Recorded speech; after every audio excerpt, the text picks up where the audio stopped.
Greetings and welcome once again to my channel. This is a new channel. It's called Real Mathematician, and I will occasionally be posting videos here. So the video I'm going to be dealing with today concerns the fake field axioms of the mainstream mathematics community, which is really no different from a cult or uh, a fundamentalist jihadist movement. So, what is this topic going to be about? Well, let's just dive straight into the topic. Now, in in mathematics, geoarithmetic, which is something I discovered, is the ability to do the four basic operations of arithmetic to 100% accuracy. And it doesn't matter what ratios you have. You represent the ratios like I show you here. Okay. In other words, the antecedent on one side, the consequent on the other. Antecedent, consequent. Now you can subtract these two ratios, you can add them, you can divide them or multiply them in that very order. By the way, that's the order of precedence. Subtraction is always the most primitive operation, then addition, then division, and last multiplication, which is contrary to everything you've ever heard. So in geoarithmetic, you can find the answers to all these four operations very easily, provided these two ratios have the same consequent. Okay, in other words, this blue line must be the same. And you ask, well, how can they be the same? Very easily, because we use something called Thales' theorem. Okay, in other words, we can find if we have, let's say, a guy like this, and we want to make that the same consequent, then this becomes the new antecedent of this second ratio. In other words, the new second ratio will be this green line to the blue line, okay?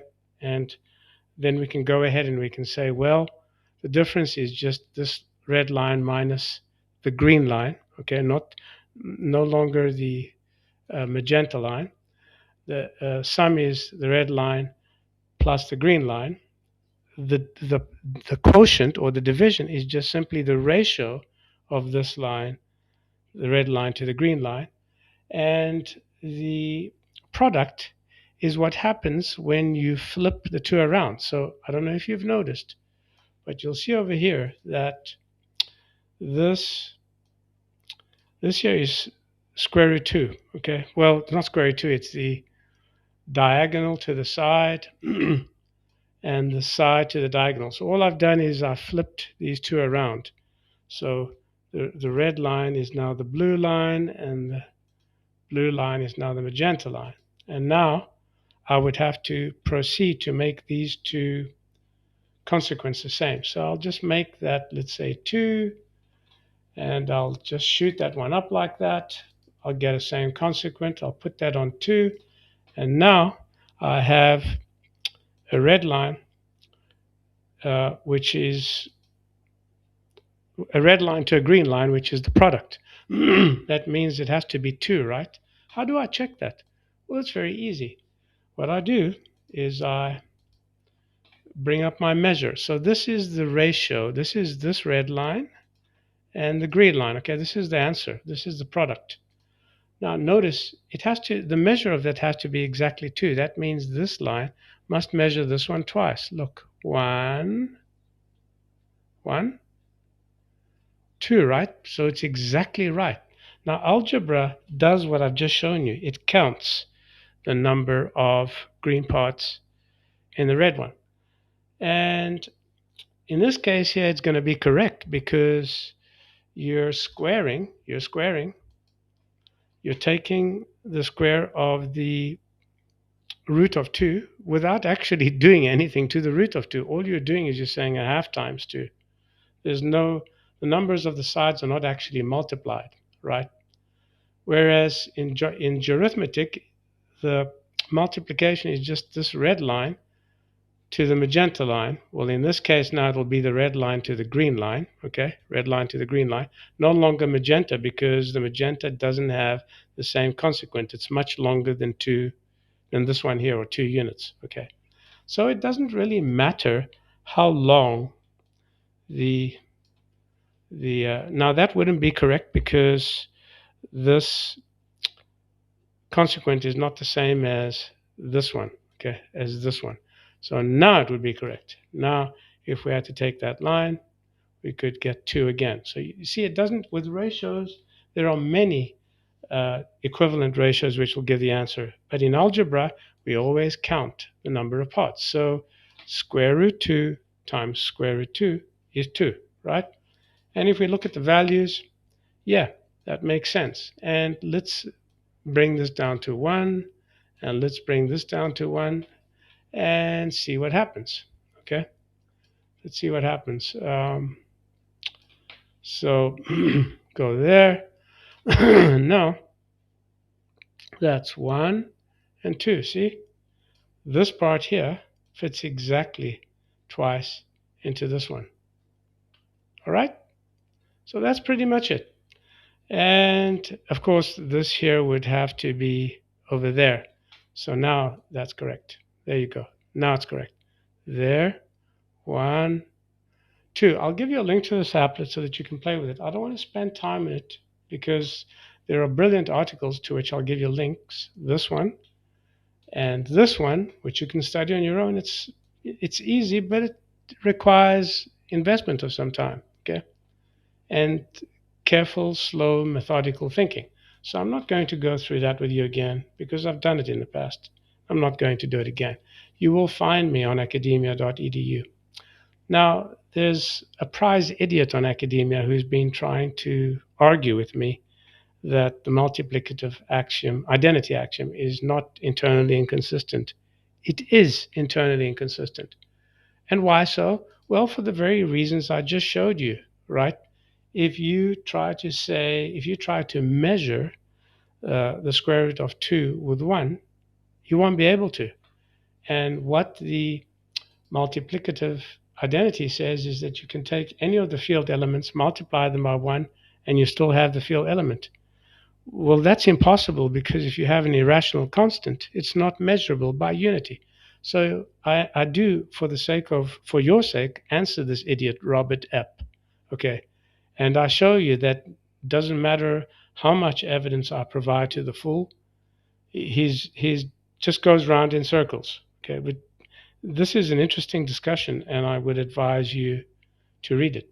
It's on my academia site. You just go to it and you click on my profile, and you'll find it over there. I'm not going to waste time here now. Now, on X, it's kind of funny because there's people posting, and there's this person here, Jean Polydoros. I think she's Greek because Polydoros sounds like many gifts. And of course, there's a Greek flag here. So it's possible she's of Greek origin. She says, I'm a hardcore, legit mathematician. So I'm not sure how I feel about this because all the minds that study at University of Chicago, regardless of the program, are unmatched in their brilliance as a general rule. So this is my response to her. By what measure? Because you passed examinations, wrote an essay they called a thesis, and an institution stamped its approval? That's not what makes a mathematician, people. A mathematician is made by great works, results that stand on their own, that cannot be refuted, that advance genuine understanding. Her credential is just a permission slip, not an achievement. And as for unmatched brilliance, I have direct experience of what passes for brilliance there. A certain Professor Jack Hazinger posted a blistering public critique of my new calculus.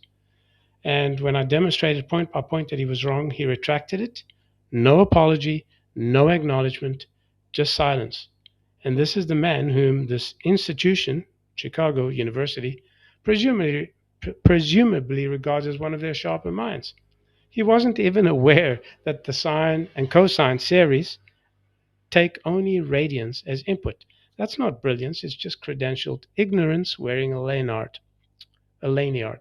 So, and then I answer this woman. I tell her, as for you, I would genuinely be curious to what you respond to a simple observation. Your field axioms are fiction, not incomplete, not approximate, fiction. Field axiom 9, the multiplicative identity, asserts that for A times 1 is equal to A for every element A in the field. Apply that to pi. The unit 1 cannot measure pi exactly. It fails necessarily and demonstrably. So the axiom simultaneously asserts P and not P.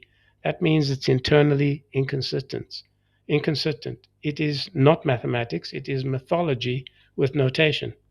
And I end off with telling her she's not a hardcore mathematician. She's a hardcore believer in a system she's never once examined from the ground up. Now, and I put this last part in here because what they've been doing is blocking me. You see, mainstream academics are the biggest cowards on the planet, math academics. When they can't defend themselves, they simply block you and ignore you. And you'll find more of that on this discussion here, where I name Greek academics I've asked to defend their fraudulent axioms, and not one of them has come forward, even after a month, with any attempt whatsoever. So, that, my friends, is pretty much it. This is a presentation for the Real Mathematician channel. I will also upload it to my new calculus channel. And please click like on both channels, become a subscriber, tell your friends about this. I'm on your side.